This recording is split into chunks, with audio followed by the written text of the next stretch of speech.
आज हम किसान आंदोलन पर चर्चा करेंगे जो यूपीएससी और बीपीएससी दोनों के लिए महत्वपूर्ण टॉपिक माना जाता है।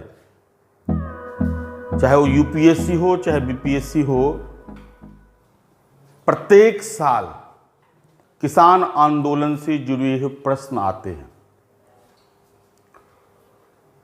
बीपीएससी में ऐसा देखा गया है कि एक बार चंपारण सत्याग्रह या सहजानंद सरस्वती का सत्याग्रह और कभी कभी एक कॉम्प्रिहेंसिव बिहार में किसान आंदोलन की रूपरेखा प्रस्तुत करने के लिए कही जाती रही है।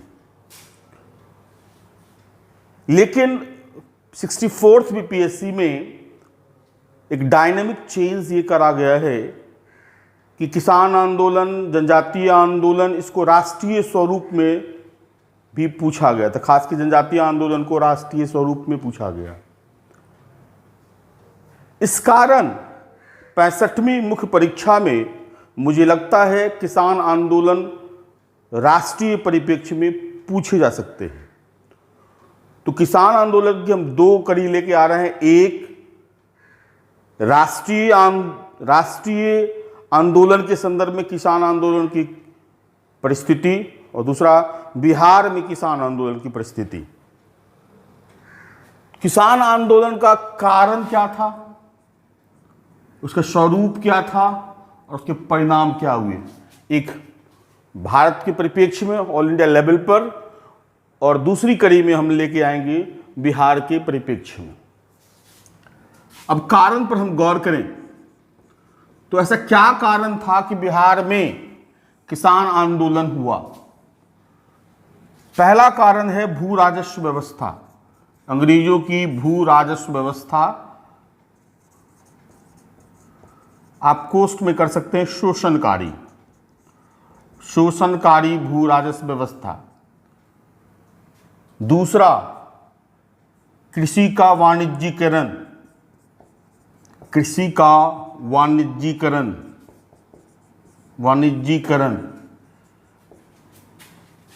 चौथा ग्रामीण ऋणग्रस्तता।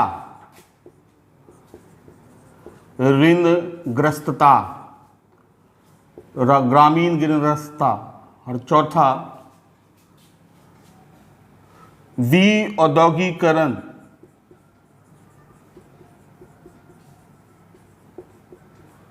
के कारण कृषि पर दबाव।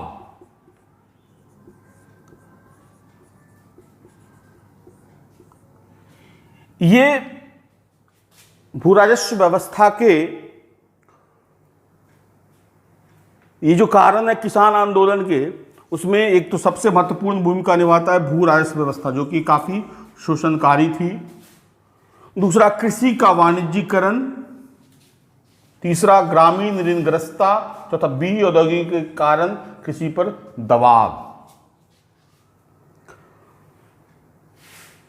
अगर भू राजस्व व्यवस्था के संदर्भ में अगर देखें तो जमींदारी बंदोबस्ती, रैयतवारी बंदोबस्ती या महलवारी बंदोबस्ती, तीनों व्यवस्था शोषणकारी थी। जमींदारी बंदोबस्ती में हम इस पर एक ग्राफ आपको खींच देते हैं कि जमींदारी बंदोबस्ती का जो पहला सुझाव फिलिप फ्रांसिस ने दिया था, और क्योंकि यह ब्रिटेन में भी इसी तरह की व्यवस्था थी, तो कहा जाता है कि कॉर्नवालिस के आने से पहले भारत में भू राजस्व व्यवस्था इजारीदारी व्यवस्था पर निर्भर थी, जो ठेके पर खेती की जाती थी, और इसमें किसानों का निर्मम शोषण होता था। उसमें सुधार करने के लिए कॉर्नवालिस को भेजा गया और उसने फिलिप फ्रांसिस के द्वारा सुझाए गए जमींदारी बंदोबस्ती पर विचार किया और उसके सहायक थे जॉन शोर और चार्ल्स ग्रांट। इसको इसलिए शोर बंदोबस्ती भी कहते हैं, इसको इस्तेमारी बंदोबस्ती भी कहते हैं। इस बंदोबस्ती में यह था कि 9/10 जमींदार अंग्रेजों को देते थे और 1/10 अपने पास रखते थे। कहीं कहीं 8/9 और 1/9 आप इसको रख सकते हैं।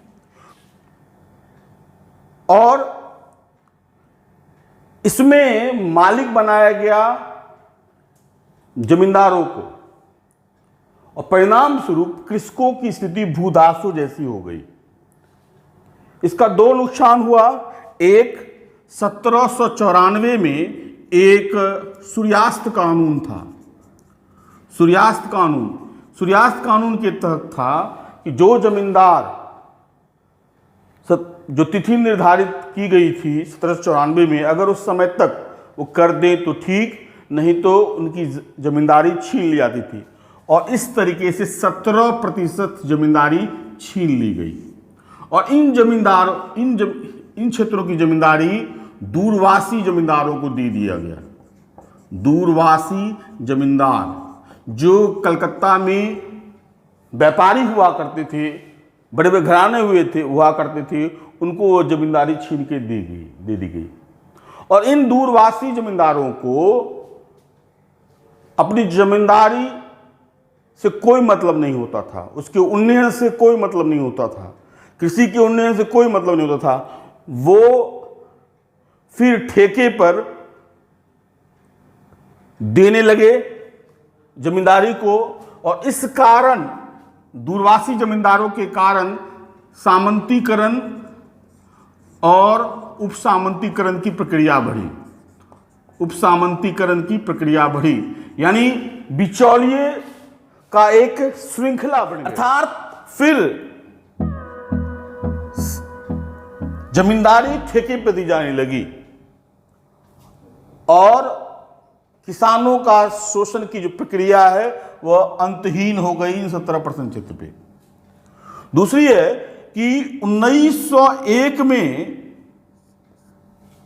ब्रिटिश भूराष्ट्र अधिकारी ने सर्वेक्षण किया तो पाया यह कि जो जमींदार किसानों को से वसूल रहे थे, उसका सिर्फ 20% ब्रिटिश सरकार को दे रहे थे, जो कि 8/9 होता। और 1/9 जो है वो 80% के बराबर है। इसका मतलब है कि क्योंकि जमींदारों को भूमि का मालिक बना दिया गया था, तो वो कृषकों को भूदास बनाकर मनमाना वसूल रहे थे। और इस कारण किसानों का विद्रोह बंगाल, बिहार, उड़ीसा, जहां यह 19% क्षेत्र पे लागू था, बनारस में, फिर उत्तरी कन्नड़ सरकार में भी यह लागू था, यहां व्यापक विद्रोह देखने को मिला। दूसरी व्यवस्था थी महलवाड़ी व्यवस्था, जो कि समझौता गांवों से किया जा रहा था, महाल से किया जा रहा था। इसमें सामूहिक रूप से वहां का लंबरदार लोगों से, किसानों से वसूल कर ब्रिटिश सरकार को दिया करती थी। अगर किसी किसान की उपज नहीं हुई तो उसकी भरपाई कर दी जाती थी। तो यह कुछ शोषण से मुक्त थी। इसलिए कहा जाता है तीनों व्यवस्था में कौन शोषण से मुक्त थी, तो दैट इज महलवाड़ी व्यवस्था। हॉल्ट मैकेंजी ने इस व्यवस्था को 1819 में शुरू किया। बाद में इसको मार्टिन बर्ड ने इसमें भी सुधार किया। लेकिन इस व्यवस्था में भू राजस्व व्यवस्था बहुत ज्यादा थी। इसी व्यवस्था में पहली बार सर्वेक्षण करवाया गया था, लेकिन कहा जाता था किसानों के जो कॉस्ट है उसको काट करके रेस्ट 2/3 भूरा से वसूला जाता था। और 1855-56 के सहारनपुर विद्रोह के बाद ही परिस्थिति ठीक हुई और हाफ यानी 50% राजस्व वसूला जाने लगा। तो यहाँ भी शोषण था और कुछ समय के बाद यह व्यवस्था लंबरदारों के द्वारा भी शोषण का एक माध्यम बन गई। तीसरी व्यवस्था थी रैयतवाड़ी व्यवस्था। रैयतवाड़ी व्यवस्था में मध्यस्थों का उन्मूलन कर दिया गया और सीधा रैयत को, किसानों को भूमि का मालिक बना दिया गया। और इसमें अगर किसान कर देते रहे तो उनकी भूमि रहेगी और अगर नहीं दिए तो उनकी भूमि जब्त कर ली जाती थी। और इसमें यह कहा जाता था कि अगर नहीं उपज हुई तो वो जमीन बेच करके दें उसको। और इसके कारण इस व्यवस्था में महाजन, पुलिस और न्याय की टिकरी का ये शिकार हो गए, जिसके बारे में अलग अलग विद्रोहों के संदर्भ में हम आपको बताएंगे। इस व्यवस्था को का प्रायोगिक शुरुआत 1792 में बड़ा महल में किया गया था। बड़ा महल में रीड के द्वारा किया गया था। बाद में मद्रास में 1820 से 27 तक जब ये गवर्नर थे वहाँ के मद्रास के, तब यह व्यवस्था संपूर्ण मद्रास और फिर विंगेट और गोल्ड स्मिथ के समय बंबई, और यह सबसे ज़्यादा क्षेत्र 51% पे लागू था। मालवाड़ी 50% क्षेत्र पे लागू था। तो इन सभी व्यवस्था में अगर गौर करेंगे तो रैयतों या किसानों की स्थिति भूदास जैसी थी और उनके शोषण के कारण, खास कि इसमें जब उपज नहीं होता था तो किसानों को ऋण लेना पड़ता था और महाजन लेते थे 30% टैक्स पे, और जब वो वापस करने जाते थे वो हो जाता था 300%, और किसानों को इसके बदले में जमीन देना पड़ता था। और कहा जाता है कि महाजन एक ऐसा वहां महाजन के रूप में एक ऐसा जमींदार वर्ग पैदा हुआ जिसको दो तरफा लाभ हुआ। एक तो टैक्स, एक तो उसको ऋण का जो इंटरेस्ट है वो मिल रहा है, दूसरा अगर नहीं मिला तो वो खेत से अनाज वसूल लिया या अगर कैश क्रॉप है वो वसूल लिया और फिर उसका कमर्शलाइजेशन किया। तो ये व्यवस्था और ज़्यादा भयानक हुई और इस क्षेत्र में महाजनों के कई विद्रोह हुए, जिसको हम धीरे धीरे बताएंगे। दूसरा है कृषि का वाणिज्यीकरण। कृषि का वाणिज्यीकरण का मतलब होता है किसानों को ज़्यादा से ज़्यादा लाभ।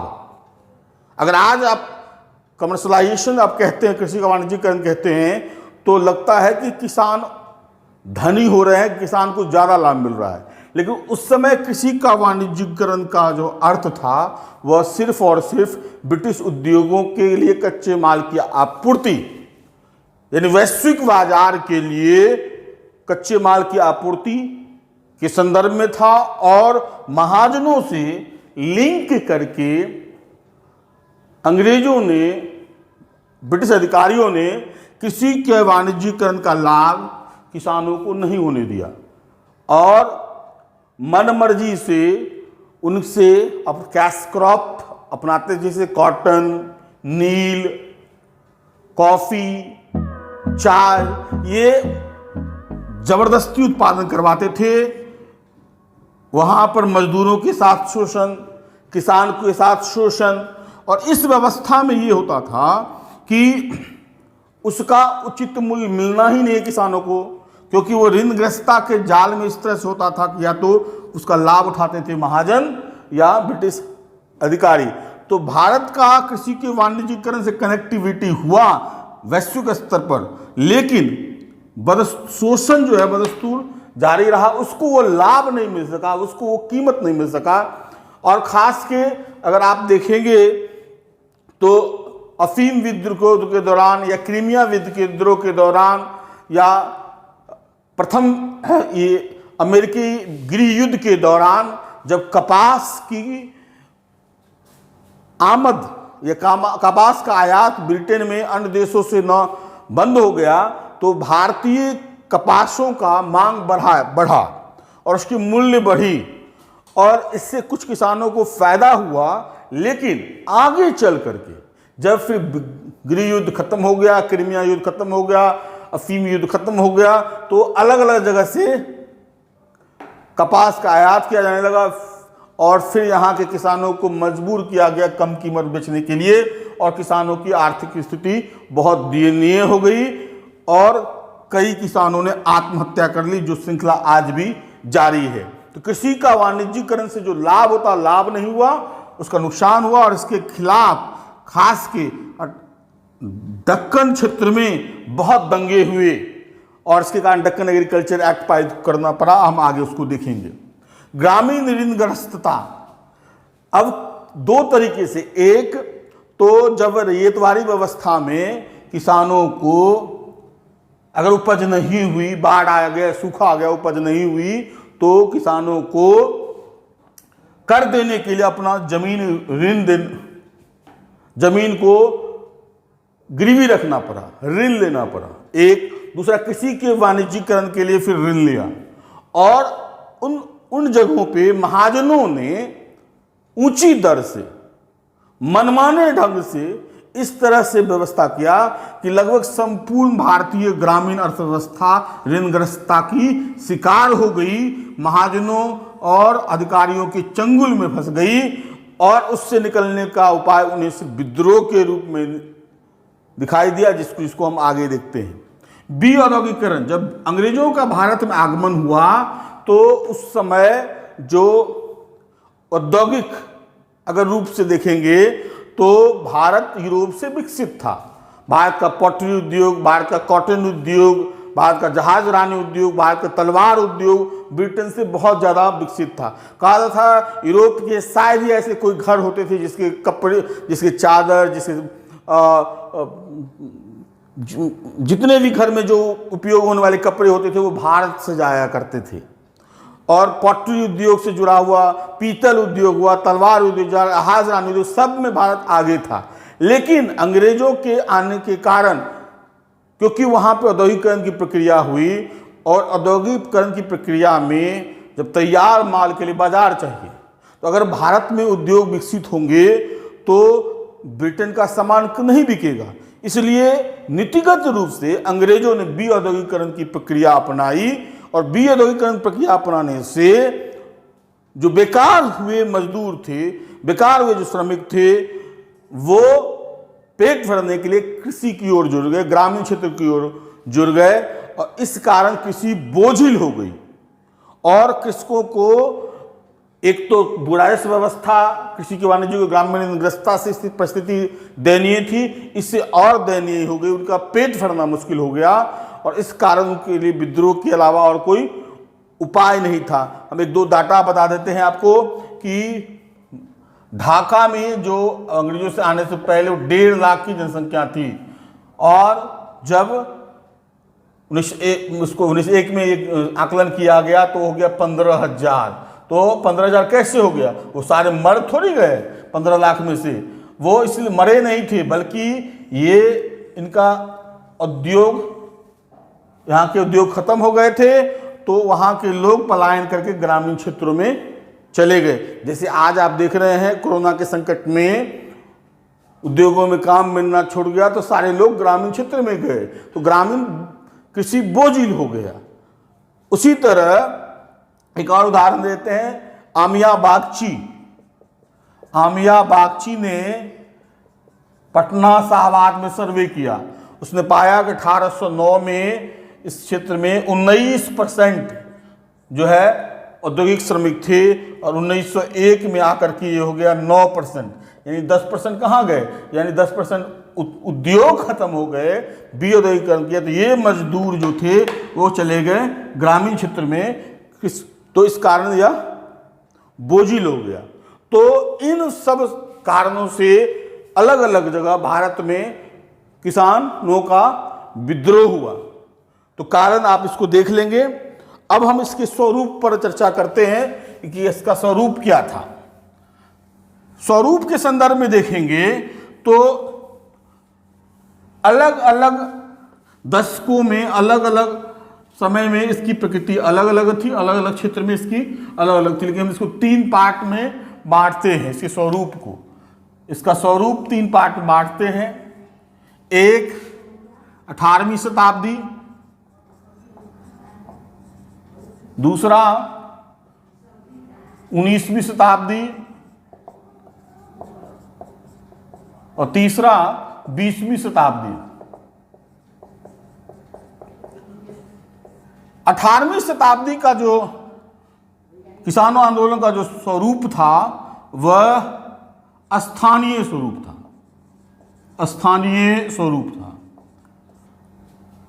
19वीं शताब्दी में शुरुआत हुई स्थानीय, शुरुआत स्थानीय, परंतु धीरे धीरे धीरे धीरे यह राष्ट्रीय स्वरूप लेने लगा और 20वीं शताब्दी में इसका स्वरूप राष्ट्रीय था और राष्ट्रीय आंदोलन से यह जुड़ गया, राष्ट्रीय आंदोलन से यह जुड़ गया और इसकी 2 धारा थी, एक कांग्रेस की धारा और एक कांग्रेस से इतर, कांग्रेस से इतर धारा, जिसमें आप कम्युनिस्टों की धारा को मान सकते हैं, कम्युनिस्टों या अन्य को मान सकते हैं। ये 3 इसका स्वरूप था। अगर 18वीं शताब्दी में देखेंगे तो मैंने कहा कि अंग्रेजों के द्वारा जो भू राजस्व की व्यवस्था थी उसके कारण 18वीं शताब्दी में छिटपुट कई विद्रोह हुए, जिसमें सबसे प्रमुख विद्रोह था सन्यासी विद्रोह। सन्यासी विद्रोह जो 1770 से लेकर के 1800 ईस्वी तक चला था, यह सन्यासी विद्रोह बंगाल में।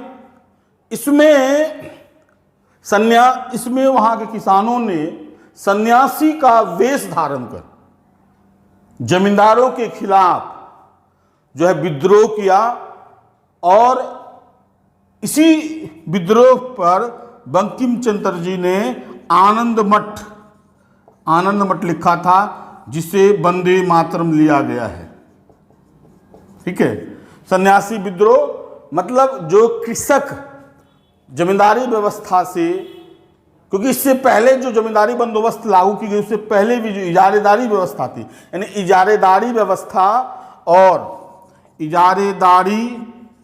और जमींदारी बंदोबस्ती के कारण उपजी परिस्थिति से सन्यासी का रूप धारण करके ये जमींदारों के खिलाफ ये विद्रोह उतर आए। ठीक है, और इसी चर्चा आनंद मठ में बंकिम चंद्र चटर्जी ने किया, बंदे ऐसे ले गया। 19वीं शताब्दी में कि शुरुआत में इसका स्वरूप स्थानीय था, परंतु धीरे धीरे राष्ट्रीय स्वरूप लेने लगा। अगर हम इस 19वीं शताब्दी के प्रमुख आंदोलनों की चर्चा करेंगे तो एक नील आंदोलन, दूसरा पवना विद्रोह, तीसरा दक्कन विद्रोह। ये 3 प्रमुख विद्रोह हुए इस 19वीं शताब्दी में, जिसका स्वरूप स्थानीय था परंतु धीरे धीरे इसका स्वरूप राष्ट्रीय हो गया।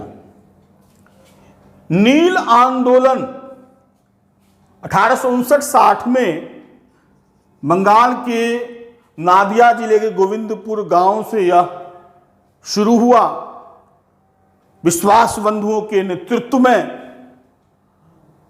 और इस आंदोलन में यह मांग थी क्योंकि एक तो उनको अधिकतर भूमि पर नील की खेती करने के लिए मजबूर कर दिया गया था और उससे ग्रेन्स यानी खाद्यान्न का उत्पादन कम हो गया था, तो भूखमरी की स्थिति हो गई थी। और आपको पता है बंगाल में अकाल की श्रृंखला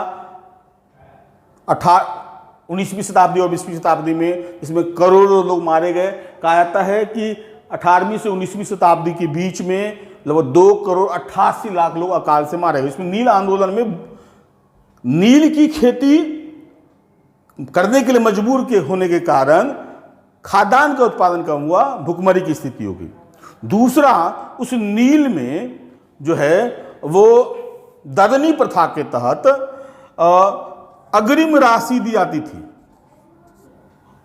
और बहुत कम मूल्य दिया जाता था और उसके उपज को उठा लिया जाता था और उसमें होता यह था कि किसानों को उचित मूल्य नहीं मिलता था। एक तो खाद्यान्न की कमी, दूसरा उचित मूल्य नहीं मिलना, दूसरा उसका जो सर्वेक्षण किया जाता था उस भूमि का, अगर 3 बीघे होते थे उसको 1 बीघे कर दिया जाता था, 2 बीघे को 1 बीघे, 3 बीघे को 1.5 बीघे, और उसके आधार पर उसको उसका लाभ दिया जाता था। इस तरह से किसानों नीले जमींदारों ने किसानों का शोषण बदस्तूर जारी रखा और इसके खिलाफ नील आंदोलन हुआ। यह पहला आंदोलन था जिसमें बुद्धिजीवियों ने बढ़ चढ़कर भाग लिया। हिंदू पेट्रियट के संपादक हरिश्चंद्र मुखर्जी ने नील आंदोलन को काफी प्रचारित और प्रसारित किया। इसी पर दीनबंधु मित्रा ने नील दर्पण नामक उपन्यास लिखा और इसको और प्रचारित करने के लिए माइकल मधुसूदन दत्त ने इसका अंग्रेजी अनुवाद भी प्रचारित किया। और इस तरह यह आंदोलन जो स्थानीय स्वरूप का था, नादिया के गोविंदपुर गांव में शुरू हुआ था, वो और बंगाल आंदोलन और धीरे धीरे उसका प्रभाव और पैन इंडिया होने लगा और मजबूर होकर के 1860 में नील आयोग गठित करना पड़ा और धीरे धीरे नील की खेती को इस आयोग की सिफारिश पर जो मजबूर किया जाता था वो छोड़ दिया गया। और बाद में यही जो नीले जमींदार थे वो बिहार के आसपास में हुए, जो आगे चल के चंपारण विद्रोह में हम उसको पढ़ेंगे। पवना विद्रोह यह अब तक का सबसे संगठित आंदोलन था। इसमें पहली बार किसानों का एक संगठन तैयार हुआ। यूसुफ जाई कृषक लीग की स्थापना हुई थी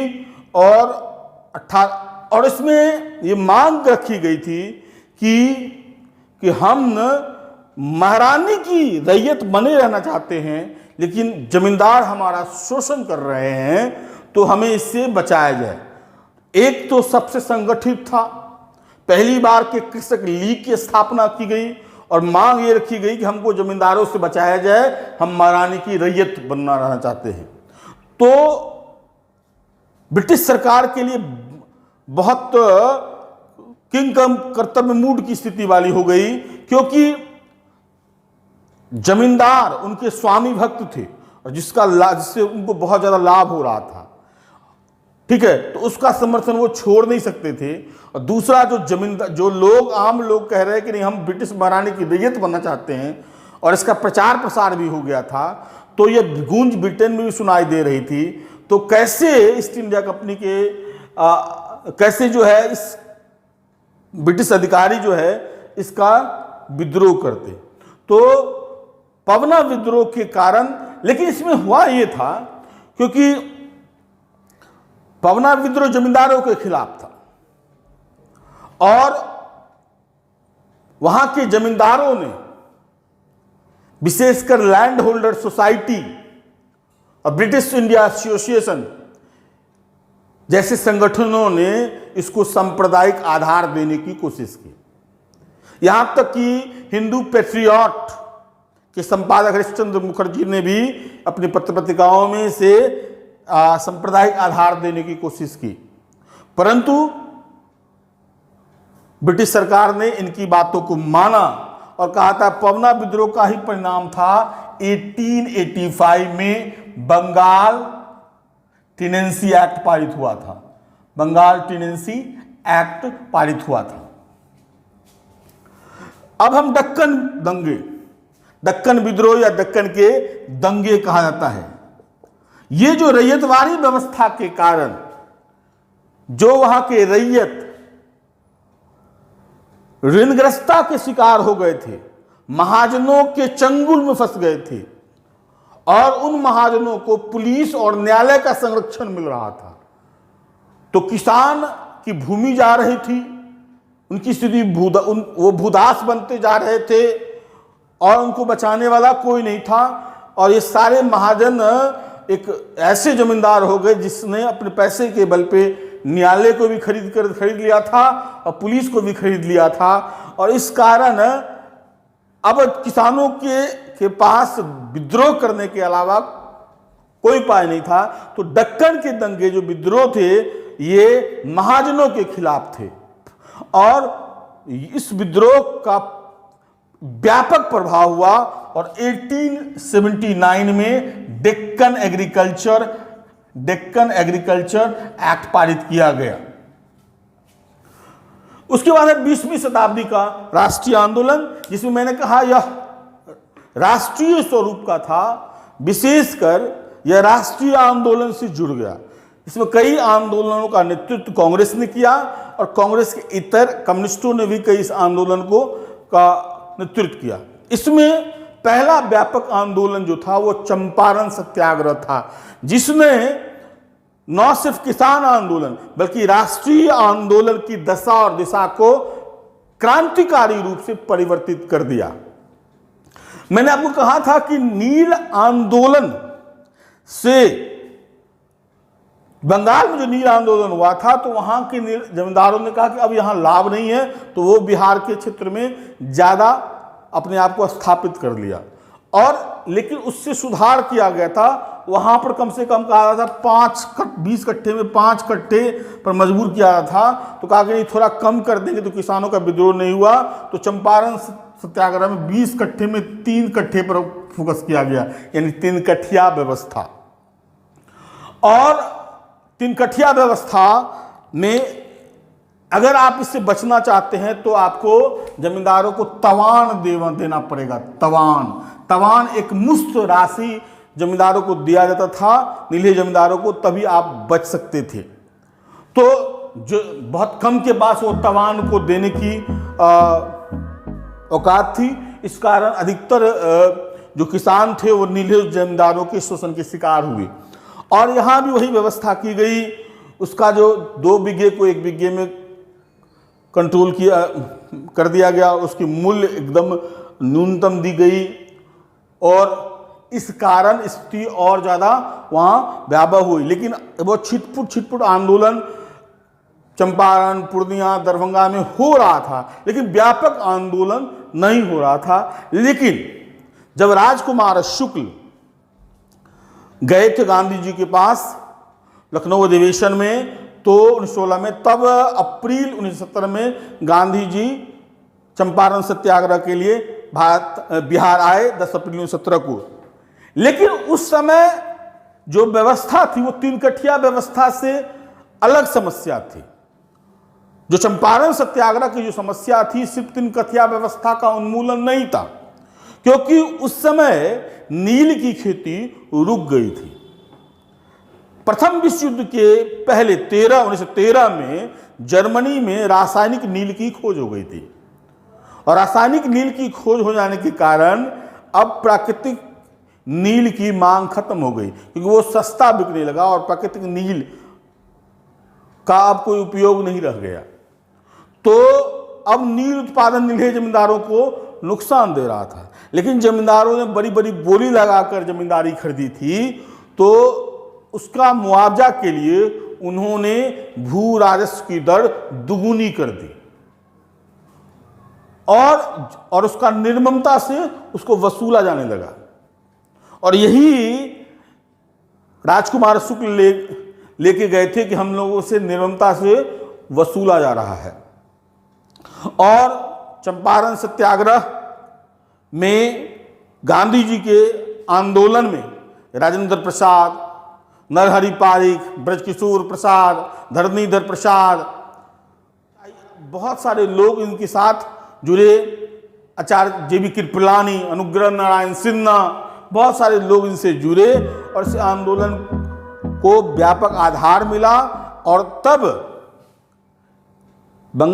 बिहार के गवर्नर एडवर्ड गेट ने FG सलाई के नेतृत्व में एक एगेरियन कमेटी गठित की और उसकी सिफारिश के आधार पर जो किसानों से जो वसूला गया था 50%, उसमें से कहा गया कि 25% वापस कर दिया जाए। 25% रहेगा, लेकिन 25% वापस कर दिया जाए और तीन कठिया व्यवस्था का अब कोई औचित्य नहीं है, उसको खत्म कर दिया जाए।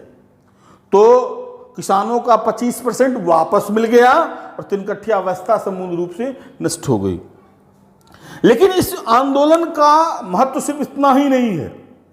इस आंदोलन ने एक तो किसान आंदोलन को पैन इंडिया मूवमेंट बना दिया, एक राष्ट्रीय आंदोलन का स्वरूप प्रदान कर दिया। अब किसानों की मांग, किसानों की समस्या, किसानों की मांग वो राष्ट्रीय स्तर पर उठाया जाने लगा। उद्देश्यों के स्तर पर भी यह आंदोलन एक स्पष्ट आंदोलन था कि हमें आंदोलन की रूपरेखा कैसी रखनी है। तो उद्देश्यों के स्तर पर यह स्पष्टता होगी, सत्याग्रह और अहिंसा, ठीक है। और कर वापसी की जो बात रखी गई, तो फिर असहयोग आंदोलन हुआ, स्पष्ट रखा गया असहयोग करेंगे, सविनय अवज्ञा आंदोलन, हम जो है अवज्ञा करेंगे और भारत को छोड़ने के लिए मजबूर करेंगे। एक निश्चित रूपरेखा स्थापित कर दी गई, एक निश्चित उद्देश्य स्थापित किया गया और यह सत्य और अहिंसा का भारत में गांधी जी का पहला प्रयोग था। और उस समय जो उदारवादी और गर्मपंथी के बीच जो द्वंद्व था, जो क्लैश था, वो खत्म हो गया और दोनों गांधी जी के तले अंदर समा गए। यानी जो नरमपंथी और गर्मपंथी का जो बिखराव था, वो गांधीवाद में दोनों आके समा गया और गांधी जी एक व्यापक राष्ट्रीय नेतृत्व के रूप में वो उभरे। दूसरा, इस आंदोलन से कई द्वितीय पंक्ति के नेतृत्व तैयार हुए जो आगे चलकर राष्ट्रीय आंदोलन में अहम भूमिका निभाए, जैसे राजेंद्र प्रसाद या अनुग्रह नारायण सिन्हा या आचार्य जेवी कृपलानी। इन लोगों ने आगे चल के राष्ट्रीय आंदोलन में महत्वपूर्ण भूमिका निभाई। इस आंदोलन ने भारतीय राष्ट्रीय आंदोलन का सामाजिक आधार बृहत कर दिया। पहले सिर्फ यह बुद्धिजीवियों का था और कुछ मजदूर और जनसमान जुड़े थे, लेकिन किसानों के जुड़ने से राष्ट्रीय आंदोलन का सामाजिक आधार बहुत ज़्यादा व्यापक हो गया। इसके अलावा किसान आंदोलन एक ऐसा प्लेटफॉर्म हो गया जिससे भारत में शीर्ष नेतृत्व उभरने लगे। जैसे कि आप देख सकते हैं चंपारण सत्याग्रह में गांधी जी, बारदोली सत्याग्रह में पटेल, अवध किसान आंदोलन में जवाहरलाल नेहरू। यानी राष्ट्रीय आंदोलन में जो बड़े बड़े नेतृत्व उभर के आए, वो प्लेटफॉर्म इससे मिलने लगा। इसलिए चंपारण सत्याग्रह को राष्ट्रीय आंदोलन और किसान आंदोलन में क्रांतिकारी परिवर्तन बिंदु माना जाता है। और इस आंदोलन में यह भी पता चला कि अगर पत्र पत्रिकाओं के द्वारा आंदोलन के उद्देश्यों को और भविष्य की रूपरेखा को अगर स्पष्ट रूप से जनता के सामने में रखा जाए, तो आंदोलन की सफलता की गारंटी है। और आगे चलकर संचार तंत्र, पत्र पत्रिकाओं का राष्ट्रीय आंदोलन में महत्व बढ़ने लगा। चंपारण सत्याग्रह के बाद अगर हम ऑल प्लान देखेंगे तो एक खेरा सत्याग्रह, जो कि मोहनलाल पांड्या के नेतृत्व में हुआ था। यह आंदोलन यह था कि फसल के नष्ट होने के बावजूद वहां भू राजस्व की दर बढ़ा दी गई थी और उसके खिलाफ मोहनलाल पांड्या ने आंदोलन चलाया और आगे चल के इस आंदोलन का नेतृत्व गांधी जी ने ले लिया 1918 में।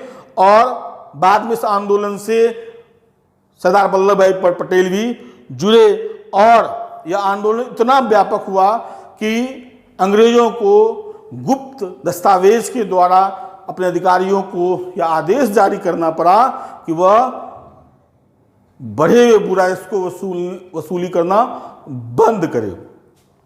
उसके बाद 1818 में अवध किसान आंदोलन हुआ। यह तालुकदारों और जमींदारों के विरुद्ध प्रतापगढ़ में यह आंदोलन शुरू हुआ था, जिसका नेतृत्व मदारी पाशा ने किया था। और बाद में इस आंदोलन से बाबा रामचंद्र, गौरीशंकर मिश्र और जवाहरलाल नेहरू जुड़े, और इस कारण यह आंदोलन पूरे उत्तर प्रदेश में एक व्यापक किसानों की क्रांति को लेकर सामने में आया। और कहा जाता है कि इस आंदोलन ने, जिसमें इसमें एक नाय धोबी बंद आंदोलन था, नाय धोबियों ने ब्रिटिश अधिकारियों के साथ साथ जमींदारों और तालुकदारों का बहिष्कार करना शुरू कर दिया, और इसका प्रभाव व्यापक हुआ, और फिर ये जमींदारों और किसानों, तालुकदारों का शोषण की दर कमी हुई। इसके अलावा बिजौलिया आंदोलन जो है वो मेवाड़ में विजय सिंह पथिक के द्वारा चलाया गया था, और यह भी आंदोलन जो है वह जमींदारों के खिलाफ था, और यह व्यापक जन आंदोलन का स्वरूप राजस्थान में ले सका। इसके बाद बारदौली किसान आंदोलन, जो कि आरंभ किया गया था मेहता बंधुओं के द्वारा, और इसमें जो कर की दर बहुत ज़्यादा बढ़ा दी गई थी उसके खिलाफ था, और इस आंदोलन का आगे नेतृत्व सरदार वल्लभ भाई पटेल ने लिया था, और इसी में सरदार वल्लभ भाई पटेल को सरदार की उपाधि दी गई थी। इस आंदोलन की व्यापकता का अंदाजा आप इसी से लगा सकते हैं कि बंबई विधान परिषद के कई सदस्यों ने इसके समर्थन में अपनी सदस्यता से त्यागपत्र दे दिया, और ब्रिटिश हाउस ऑफ कॉमन्स और हाउस ऑफ लॉर्ड्स में इस पर व्यापक बहस हुई, और इससे सरदार वल्लभ भाई पटेल जैसे लौह पुरुष का उदय हुआ। इस संदर्भ में हम सहजानंद सरस्वती का आंदोलन को भी सामने रखेंगे, जिन्होंने किसानों में जन जागृति लाने में अभूतपूर्व भूमिका निभाई। उन्होंने लगभग 117 जनसभाएं की, और अखिल भारतीय किसान सभा की स्थापना 36 में लखनऊ में की थी। निश्चित बिहार में उसका प्लेटफॉर्म तैयार हुआ था, लेकिन 2.5 लाख से ज्यादा किसान उससे जुड़ गए, और इससे कांग्रेस को लगा कि अगर हम सहजानंद सरस्वती के किसान आंदोलन से जुड़ जाएंगे तो 37 के चुनाव में हमारा फायदा होगा, और उनके हित में एक कृषि कमेटी गठित की गई राजेंद्र प्रसाद की अध्यक्षता में, और एकॉर्ड किया गया था सहजानंद सरस्वती से। परंतु जब 37 में चुनाव जीत ली गई तो कांग्रेस ने श्री कृष्ण सिंह के नेतृत्व में न सिर्फ राजेंद्र प्रसाद की जो कमेटी थी उसको भंग कर दिया, बल्कि किसानों की मांग को अनदेखी कर दी। और उसी कड़ी में बर्खास्त आंदोलन जो था गया और आसपास में, उसने भी किसानों के आंदोलन को व्यापक आधार दिया सहजानंद सरस्वती के नेतृत्व में। परंतु धीरे धीरे लगा कि कांग्रेस के द्वारा ठगा गया, तो सहजानंद सरस्वती ने अपना रुख कम्युनिस्टों की तरफ किया।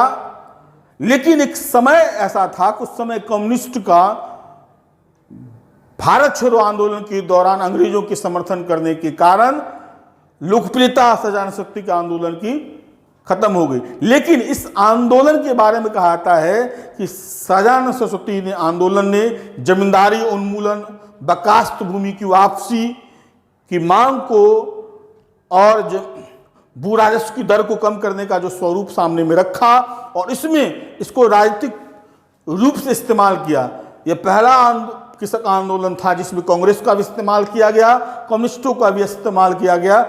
हालांकि उनके समय में यह सफल नहीं हो सका, लेकिन कहा जाता है कि आज़ादी के बाद जो तुरंत बिहार में जमींदारी उन्मूलन व्यवस्था को पारित किया गया, उसमें सहजानंद सरस्वती के आंदोलन की महत्वपूर्ण भूमिका थी। इसके अलावा एक तेलंगाना आंदोलन था जो कि जमींदारों तथा निजाम के विरुद्ध था, और यह 46 में हुआ सबसे बड़ा गुरिल्ला किसान आंदोलन था। यह छापामार आंदोलन था किसानों के द्वारा, जिससे तंग आकर के निजाम और जमींदारों को समझौता करना पड़ा। और कहा जाता है पी सुंदरैया और वीर नारायण रेड्डी के रूप में इस आंदोलन की इतनी ज़्यादा व्यापकता बढ़ गई थी कि इसके बारे में बीपी मेनन, जो सरदार वल्लभ भाई पटेल के पीए बने थे बाद में, वो माउंटबेटन के पीए थे, उन्होंने कहा था कि यहाँ पे न तो निजाम की पकड़ रह गई है, न जमींदारों की पकड़ रह गई है, और कांग्रेस भी लुप्त प्राय हो गई है। और अगर भारत को हम आज़ाद जल्द से जल्द न करेंगे तो भारत में कम्युनिस्टों का वर्चस्व स्थापित हो जाएगा। और इस तरीके से इस आंदोलन को एक समझौते के तहत छोड़ने की कोशिश की गई। फिर तेभागा आंदोलन था, जो फ्लाउड कमीशन की सिफारिश को लागू करने के संदर्भ में था, बंगाल में चलाया गया। और अर्थात 1770 से लेकर के 1947 तक भारत में किसानों का व्यापक जन आंदोलन हुआ, जिसने न सिर्फ किसानों की समस्या को राष्ट्रीय स्तर पर उठवा दिया, बल्कि इसने राष्ट्रीय आंदोलन की दशा और दिशा को मोड़ दिया।